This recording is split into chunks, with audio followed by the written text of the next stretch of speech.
What explains the rise of majority-minority tensions and conflict in Xinjiang by Riza Hazmath. Introduction.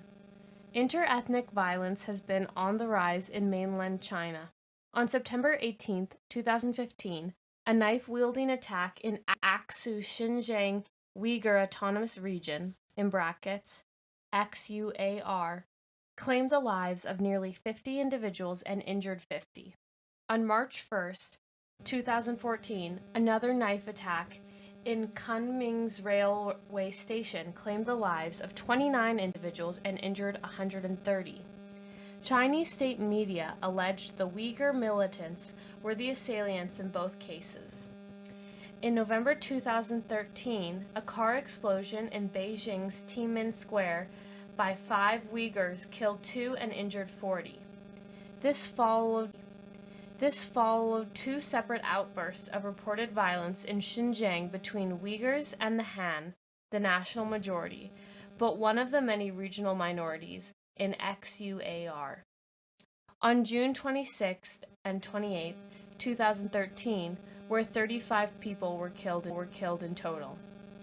This was a timely event, given it occurred near the 4th anniversary of the July 2009 Urumqi riots, which resulted in 197 deaths and 1,721 injuries. Suffice to say, repeated acts of ethnic minority-rooted violence in the past few years have claimed hundreds of lives and injured thousands across China. Received wisdom suggests that tensions have increased due to ethno-cultural repression and state policies that limit religious practices, phase out of minority language instruction in schools, and promote the negative commodification and representation of ethnic minorities. The Communist Party of China, in brackets, CPC, continues to be a staunchly atheist organization. All party members and employees on the state payroll are forbidden to wear religious attire, such as Islamic headscarves and coverings, including the dopa cap for males, or engage in religious practices, such as fasting during Ramadan.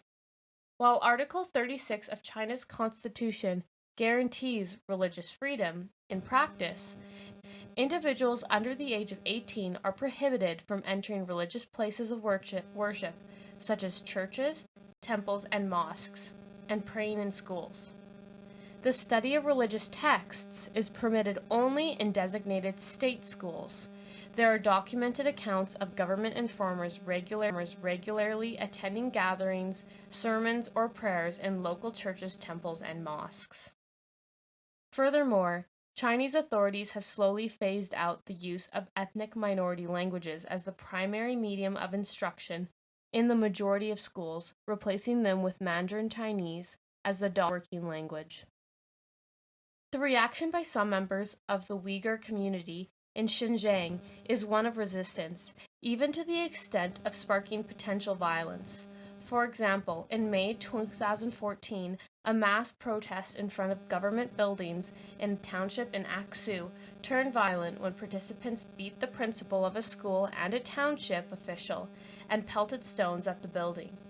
In retort, state authorities generally respond that the shift to a near-universal use of Mandarin Chinese in schools ensures ethnic minorities can compete on an equal footing with the Han in the labor market, and relatedly, to maximize their educational potential. Whether this strategy has been successful in another narrative with mixed results looking at returns to education reported in the literature. Suffice to say, these practices in some can potentially lead to a process of depriving ethnic minority youth grounding in traditional ethnocultural values. A lack of meaningful exposure to ethnocultural group practices at a young age will likely encourage ethnic minorities to adopt the secular ideology of the Chinese state, rather than to practice ethnocultural group practices in the pressure to adopt Han culture over a hybrid ethnic minority Han culture, or an ethnic minority culture on its own, is further exacerbated by the commodification of ethnic minorities. Studies focusing on China's ethnic minorities and their interactions with the majority Han ethnic group have suggested that the modern Chinese state has a tendency to depict ethnic minorities as exotic practitioners of backward traditions and prone to poverty and illiteracy. This is contrasted to the Han majority, who are seen as united, modern, and superior. For the young ethnic minority person, acting Han is generally seen as the passport for social acceptance and higher status, given it is perceived as a marker of sophistication and being modern by Han. Although interestingly, Smith-Finley suggests it could be viewed as shameful and traitorous by many within the Uyghur community. The overall effects of state policies and practices on ethnic minorities, coupled with the growing numerical pressure of Han Chinese in once ethnic minority-dominated areas, has led to older ethnic minorities worrying that their offspring will be drawn away from their traditional ethno-cultural practices by the attraction of Han materialism. As one Uyghur woman commented in the aftermath of the July 2009 riots, "The Han don't respect our lifestyle. We want our dignity." While the scholarly evidence thus far correctly identifies ethno-cultural and ineffective state policies as the main culprits behind the rise of ethnic minority tensions among Uyghurs in Xinjiang, the socio-economic dimension has not been thoroughly investigated as a direct contributory role for the rise of ethnic tensions, as hinted in wider literature, larger ethnic conflicts in a non-Chinese context. This article will focus on this aspect via an in-depth exploration of Uyghurs' socio-economic integration at the level of the labor market in an evolving market economy, and through the prism of on-the-ground negotiation with rapid internal Han migration in Xinjiang cities. Two theories are particularly useful as a starting point to tie together ethnic minorities' socio-economic profile with a growing and heightened ethno-cultural consciousness and ethnic tensions. Split labor market theory highlights how competition for jobs leads to friction between and hence the political crystallization of particular groups. Conversely, labor segmentation theory illustrates capital's exploitation of group divisions for economic gain. It is a wild endeavor to test whether current labor market processes involving agency, for example, social capital labor movement, and structure, for example, market or institutions, are shaping a split and or segmented labor market in Xinjiang, which can potentially to increasing and heightened ethnocultural consciousness. This scenario is complicated by the fact that Xinjiang's labor market has undergone a substantial transformation due to massive internal Han migration. Increasing numbers of Han migrants are heading into Xinjiang city, pushed by demographic pressures and pulled by economic structural transformation. In short, the article assesses whether ethnic tensions and violence is a manifestation and expression of an acute rising ethnocultural consciousness stemming from ethnic minorities' low socio-economic status in XUAR. Section 2. State ethnic management and rising ethnocultural consciousness. The XUAR case is an apt environment to understand ethnic minority Han interactions playing out in the everyday, the effects of state policies on ethnic minorities, and to delve deeper into the reasons behind the rise of ethnic minority tensions. Among the estimated 113.79 million ethnic minorities constituting approximately 8.5% of the total population in the 2010 census, the majority have traditionally been concentrated in the resource-rich western areas of the nation. Central among these areas is XUAR in China's northwest, occupying 1/6 of total land mass and holding one of the nation's largest and strategically important natural gas and oil reserves, where slightly over 10 million Uyghurs, a Turkic mostly Sunni Muslim ethnic group reside as the majority. As hinted earlier, exchanges between Uyghurs and the Han in the region have been tense as a result of historical and contemporary conflict between both parties. The state's response to repeated expressions of Uyghurs' dissatisfaction in Xinjiang has consisted of oscillating soft and hard policy approaches. The soft policy approach is exemplified by funding the building and upkeep of mosques. According to the State Information Office, there are over 20,000 mosques in Xinjiang, which makes this endeavor relatively significant. Further, the state has provided preferential policies in education for ethnic minorities, which consist of bursaries, scholarships, and university admissions based on lower examination scores. The hard policy approach is illustrated by the state's attempt to re-educate and reform religious leaders to ensure they do not advocate Islamic extremism or illegal religious activities, as defined by the state, or to prevent leaders from forging connections between the approximately 21 million Muslims in China, a figure derived from China's State Administration for Religious Affairs Office. For the latter point, forging ethno-religious connections has been a starting point in other jurisdictions to foster a collective consciousness that creates division and ultimately leading to potential political mobilization. The Chinese state is keen to eliminate this possibility in Xinjiang. The hard policy approach is fundamentally a security apparatus. There are strong efforts to clamp down on illegal mosque constructions when the state perceives them to be a threat to security. In the present day XUAR, there has been an increasingly visible security presence, exemplified by the rolling out of a grid-based social management system. Essentially, communities in XUAR have been divided into zones, and then a group of party members are assigned to each zone, where they are tasked to monitor and conduct surveillance of various activities that are threatening or potentially threatening to social stability. In early 2014, the government announced that approximately 200,000 cadres will live within local communities in Xinjiang, making this a potentially large and significant undertaking. In practice, there is no conformity in terms of how surveillance is conducted. It varies depending on the area. At the very least, party members have relatively sophisticated technologies at their disposal if they elect to use them, and these seem to be employed more readily in the urban areas. This may involve using riot-proof HD cameras, policing boxes, and introducing 24-hour inspection routes.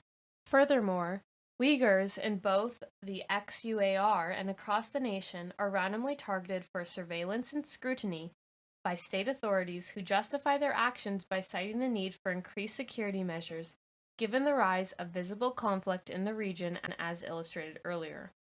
Coiled in this interaction between Uyghurs and the Han, there is a rising ethno-cultural consciousness, which often revolves around highlighting differences to the Han. As Gladney astutely noted 2 decades ago, but is equally applicable today, Uyghurs described identities under highly contextualized moments of social relations.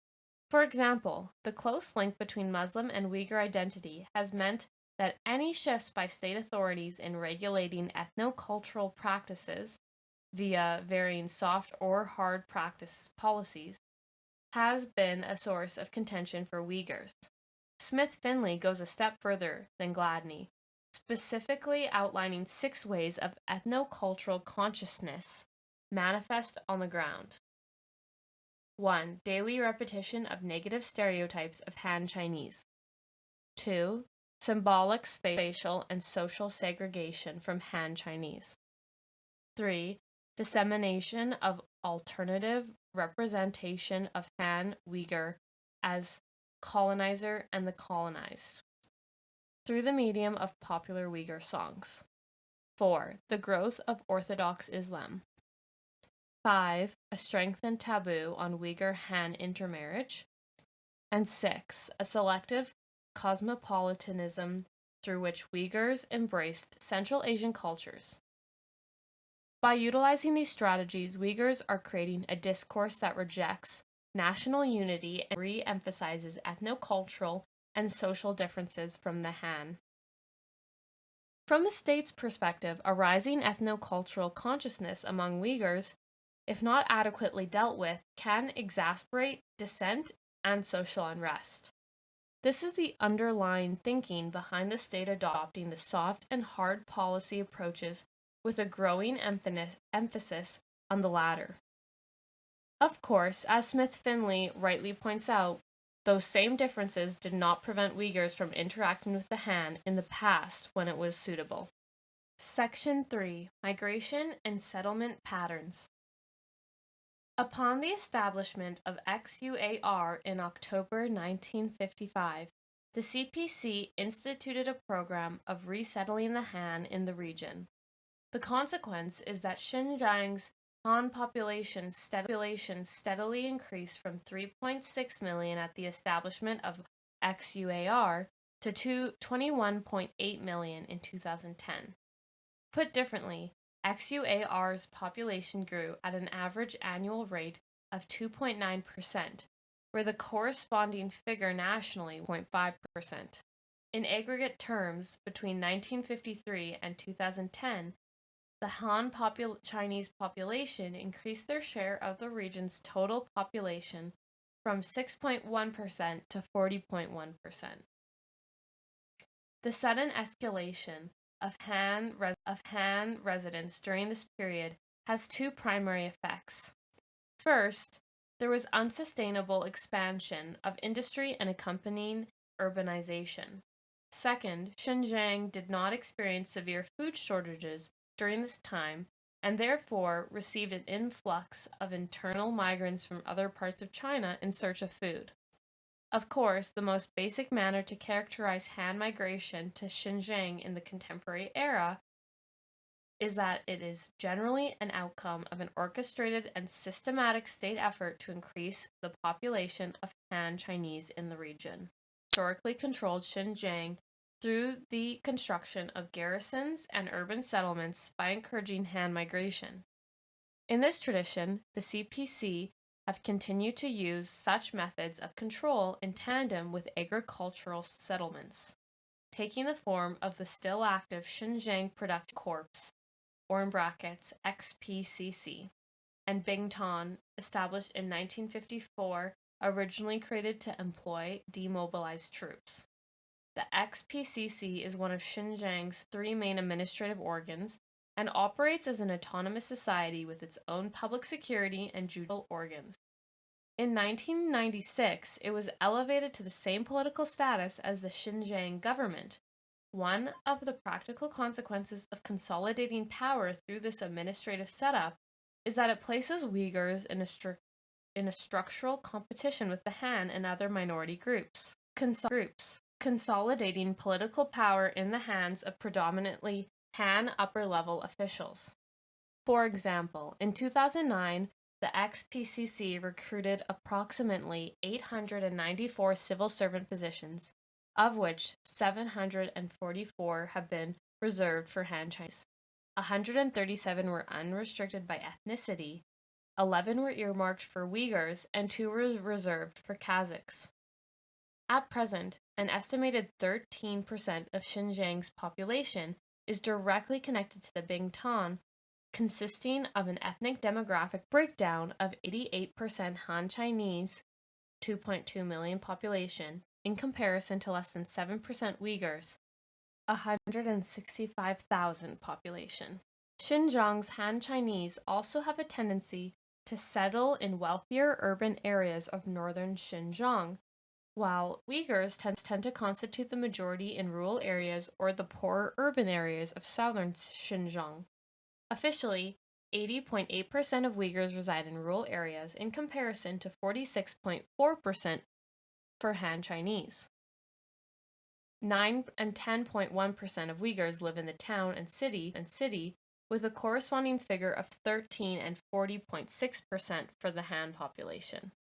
The strong Han presence in cities can be interpreted as a form of internal Han colonization through encirclement, or population swamping in the region. Fueling this interpretation are statistics that indicate that between 1991 and 2011, Han presence in Xinjiang's urban areas increased at a positive rate of about 1.78%, with the corresponding rate of Uyghurs at negative 0.07%. Han Chinese markedly increased their proportion in major cities from 1991 to 2011 and by over 5% in Bortala, Hami, and Korla. Korla, whose economy largely relies on the oil and gas industries, is one of the three main centers of production in Xinjiang, the other two being Urumqi and Karamay. Moreover, between 1991 and 2010, Uyghurs' share of the urban population declined significantly in most major cities, and notably those locations in the south and whose economies are highly dependent upon agriculture. From another step, 4 times as much as Han. Therefore, it is reasonable to assume that the increase in the Han urban population principally results from increased Han internal migration. The Han bias in urbanization is a key demographic and development issue within Xinjiang. As Hazmath and Su argue in the case of the Tibet Autonomous Region, the urgent development issue for minorities is not population dominance, but access to the privileges of urban development, for example, higher income. In the context of Xinjiang, regional and ethnic inequality is worsening. Xinjiang's GDP per capita ranking was 12th among China's 31 provinces and regions in 2000, and in 2012 it was ranked 18th. The Han population is disproportionately concentrated in locations where average income is highest. There is a clear and significant correlation between GDP per capita and the proportion of Han residents. In fact, every percentage point increase in the non-Han share of the population is associated with an expected decrease in GDP per capita of 44 RMB, 6.6 USD. Section 4. The Division of Labor. The division of labor in Xinjiang is greatly shaped by migration and urbanization patterns. In particular, the oasis settlements are where the majority of Uyghurs reside. Land is scarce, and the plots cultivated are insufficient to satisfy subsistence and work to the available labor force. As elsewhere in China, following the advent of the rural responsibility system, the agriculture sector was unable to absorb surplus labor. The structural forces underlying urbanization can be vividly illustrated by comparing GDP to labor share ratios. These indicate the relative productivity of labor within different industries in terms of its value-added contribution to the GDP. When examining the labor shares, percentage of employed persons, and GDP to labor share ratios in the primary, secondary, and tertiary industries in 2000 and 2011, what is observed is that the GDP labor share ratio is highest in the secondary industry, which generally has higher capital inputs. And this is increasingly the case from 2000 to 2011. Thus, the relative GDP contribution of one worker in this industry is higher than in the primary and the tertiary industry.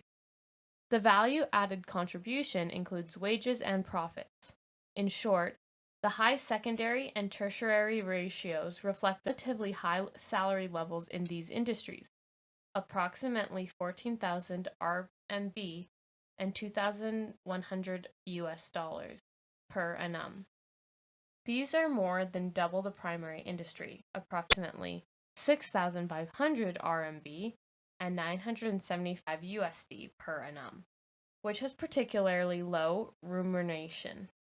In XUAR, the secondary industries are more productive than in China as a whole, a gauge of the relative structural dominance of these industries in Xinjiang's economic development.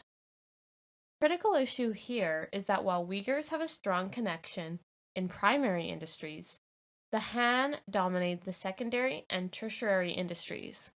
Put another way, key strategic resources of the region, such as electricity, gas, and water, are managed by Han Chinese. Odds ratios 0.06. The type and quality of jobs Uyghurs get is crucial in understanding this stratification.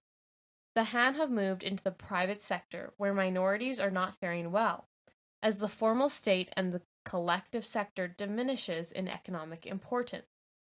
Total employment and work units have slumped drastically against a backdrop where the total number of Xinjiang inhabitants of working age has grown. In 2000, 2,762,260 were formal employees, and inhabitants of working age has grown.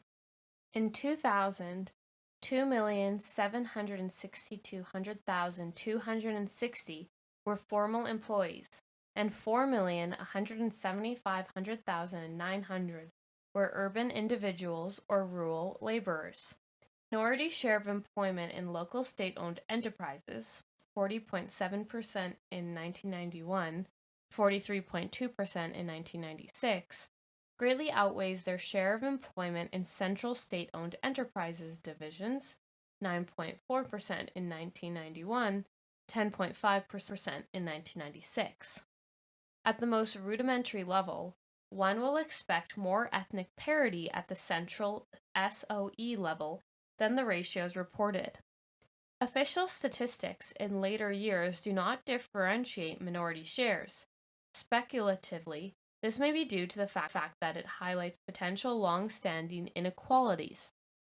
Such figures, ignored in debates on internal Han colonialism in Xinjiang, are a potential sign of unequal distribution of political power. The most recent Han Chinese interprovincial migrants are spontaneous and not part of state-directed population transfers. Their presence within urban areas and within high-status, high-paying occupations, defined in this instance as above the average annual wage of 10,278 RMB, 1,542 USD, contributes to the perception of urban Xinjiang being an internal Han colony. As Table 4 illustrates, the Han are overrepresented in high-status and high-paying occupations. There are over 35% of the Han working population resides, in comparison to 13% for Uyghurs. On the other hand, Uyghurs are overrepresented in agriculture, where over 80% of the group's working population is present. Odds ratio is 4.66. The transformation from a state land to market-based economy during the 1980s and early 1990s slowly created an ownership structure in Xinjiang that shifted towards the private sector.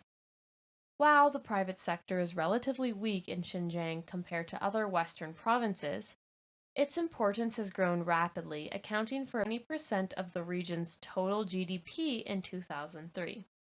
Between 1995 and 2002, the urban state sector in Xinjiang shed 884,000 jobs, and in share in overall urban employment dropped from 80.6% to 59%.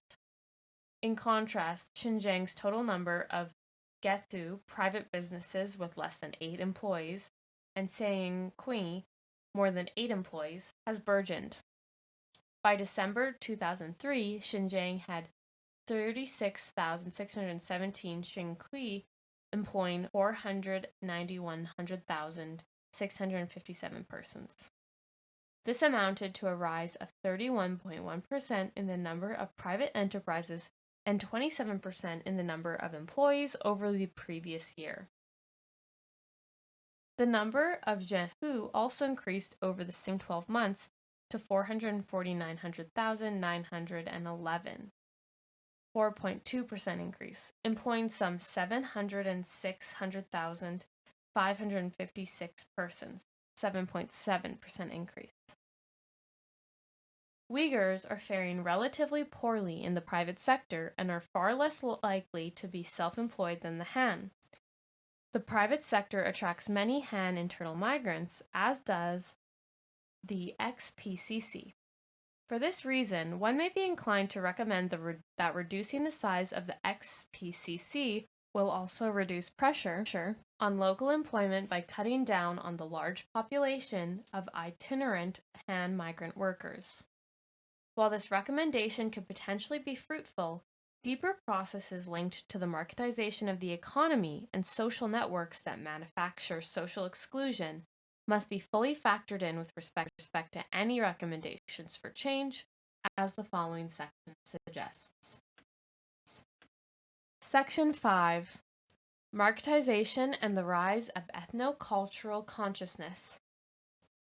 Given the current migration, urbanization, and economic patterns, one may conclude that there is a growing Han internal colony in Xinjiang's political economy. To attribute this reality entirely to state policy may not be entirely accurate. State policy does not overtly perpetuate an ethnic division of labor, notwithstanding the XPCC civil servant hiring practices. Indeed, there are numerous state preferential policies in school admissions that, in theory, can potentially increase the chances of Uyghurs to obtain higher status and higher paying occupations. Moreover, when both Uyghurs and the Han are abundant in low status and low paying occupations, 91 and 75% respectively, the lack of an ethnic division of labor diminishes ethnic solidarity.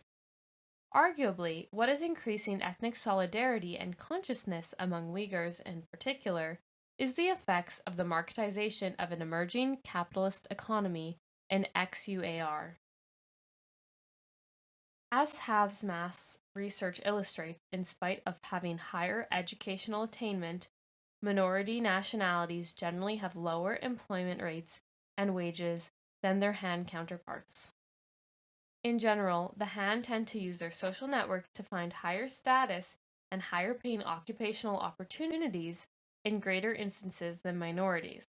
2/3 of all positions found by the Han were found in this fashion, whereas the corresponding figure for minority nationalities accounted for 1/12 of all positions found.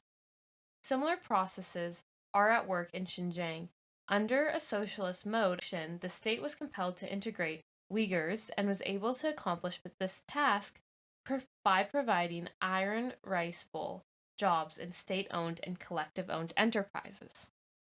Essentially, in Xinjiang, as well as the rest of China, there was an institutional system of organized dependence, whereby the individual was tied to their work unit for life in exchange for secure employment irrespective of ethnicity. However, by the late 1980s and early 1990s, after nearly a decade of market reforms, the job assignment system was abandoned. Individuals were now urged to create jobs for themselves and seek employment in emerging private sector. In fact, as noted earlier, most new hires in Xinjiang now occur in the private sector, rendering government preferential policies weak to control occupational stratification.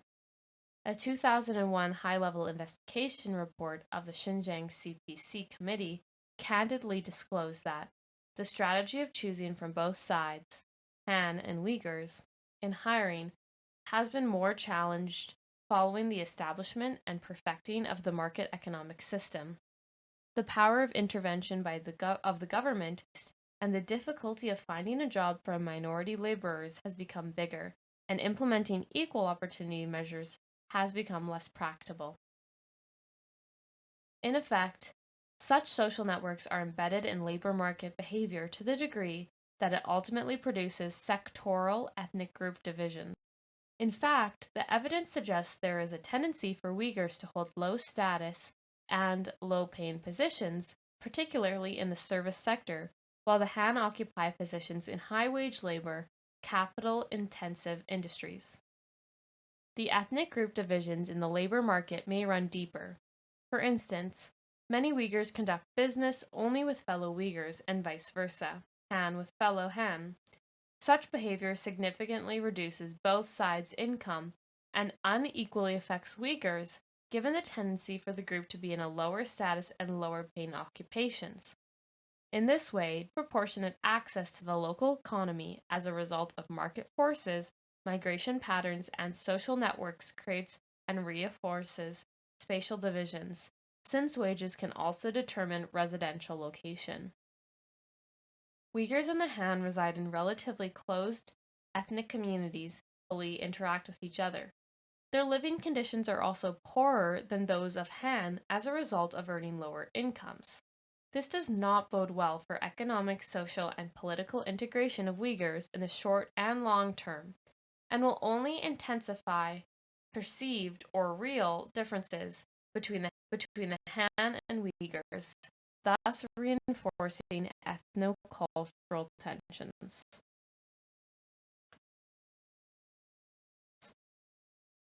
Section 6. Discussion and Conclusion. Split labor market and labor segmentation theories assumptions are seemingly apt in the XUAR case. The evidence suggests that there is an inherent antagonism in Xinjiang's economy, which is negotiated by Uyghur and Han actors through the use of social capital to obtain employment. As rapid urbanization continues, market relations have the potential to further precipitate a sectoral division of labor to the extent that the labor market is skewed to Han domination of high status and high wage positions, and conversely, Uyghur domination of low status and low wage positions in aggregate. Since occupational stratification has the potential to involve competition between the Han and Uyghurs, leading to the exclusion of one group to rewards of economic development, this inevitably increases inter-ethnic group tensions. Put differently, the current labor market processes involving agency and structure are shaping a split and segmented labor market in Xinjiang, which, in the case of the Uyghurs, is a primary source of rising ethno-cultural consciousness. The consequences of rising ethno-cultural consciousness created by a split and segmented labor market can be understood in two ways.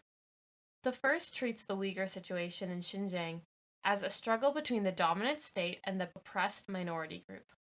The second attributes group conflict to intense competition for resources, educational, and labor market opportunities.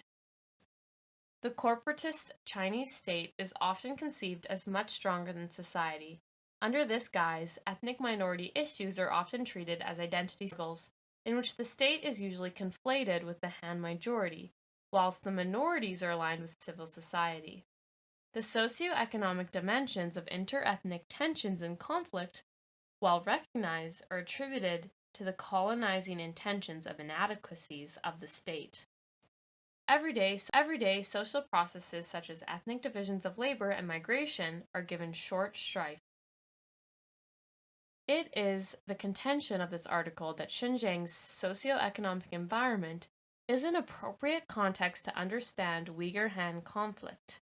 Institutional changes have loosened peasants tied to the land of their birth and given rise of rural to urban migration of Uyghurs and the Han in disproportionate numbers. Amid such threatening developments, migrants rely upon their group or hometown connections to gain an entry into urban life.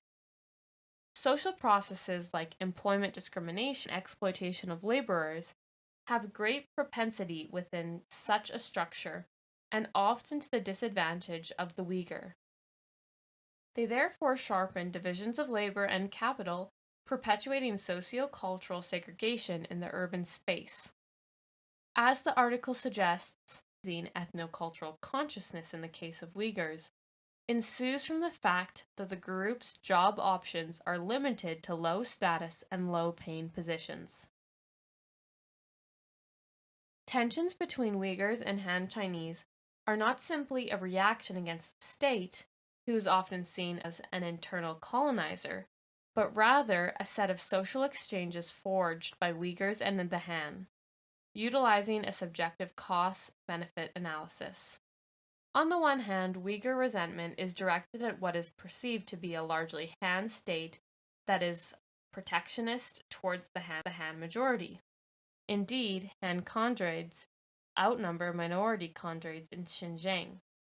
On the other hand, underlying tensions are exasperated by unregulated labor markets and the ensuing inter and intra-group competition and living conditions on Xinjiang's Uyghur poor subsist. The same segregated and segmented labor markets bind Uyghurs together and arguably forms part and parcel of increasing Uyghur ethno-cultural consciousness.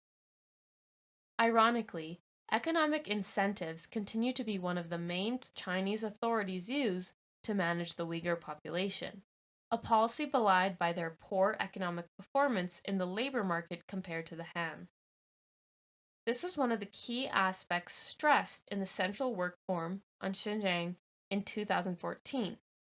The underlying idea behind authorities' strong belief in this strategy is that Uyghurs primarily want a comfortable economic material life for themselves and their offspring, a reasonable premise for any group in any society.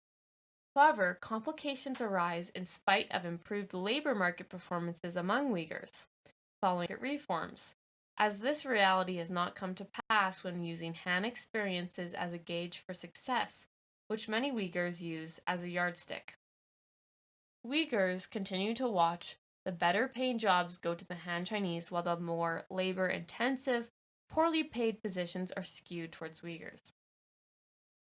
Until the inequalities between the Han and Uyghurs have been corrected in the labor market, Uyghur ethno-cultural consciousness will be heightened, and Uyghur Han Chinese conflict will continue to play a significant role in the history of Xinjiang. In the short term, ethnic tensions will be suppressed, as has been the case in the past with the use of hard policies with a strong securitization bent. However, soft policies will eventually be re-employed. In the long term, neither the soft nor the hard policies currently practiced address the main reasons for ethno-cultural tensions Uyghurs and Han. Left unattended, this will tragically lead to increasing acts of sporadic inter-ethnic conflict in the future.